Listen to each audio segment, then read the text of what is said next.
Hi, folks. This is Sean Hyman, and I want to talk to you today about when everybody gets tipped to one side of the boat. In other words, if you were on a boat and you had all your passengers go to one side, the boat's likely going to flip. And this happens in markets. And by that I mean, for instance, here's a 10-year chart of the dollar yen, and people see a day where the dollar can never rise against the yen. And that's a dangerous position to get into because, for one, there's a falling wedge pattern here on the 10-year that has likely broken and is likely heading up.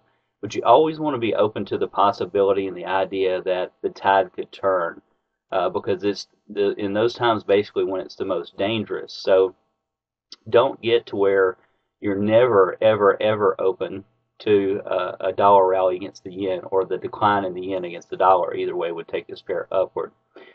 Another one is the dollar against the Turkish lira. It's a daily 7-year chart. That's as far as I can get this chart to go back for me. And there's some huge extreme moves that have happened overall in the dollar against the lira. So if you are a U.S. person and you citizen and you've ever thought about going to Turkey, probably now is your time. It's definitely not the time to go to Japan, but probably definitely the time to go to Turkey if you're looking at tourism. But from a trading standpoint, the pair has been towards the top of its historical 10-year ascending range not too long ago and has started to decline. Now, it could go up again before declining back down, but ultimately I believe it will come back down to about 155 or so.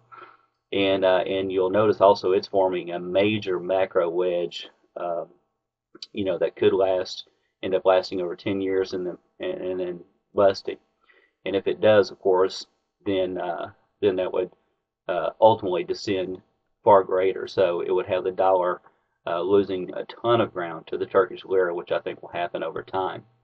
So, these days, hardly anybody can see the dollar falling against the Turkish lira. And you want to be open to that. You want to be open to the possibility of the dollar falling against the lira, just like you want to be open to the dollar rising against the yen. And so it's in these times where traders get fixated to where they can only see one thing that becomes very dangerous.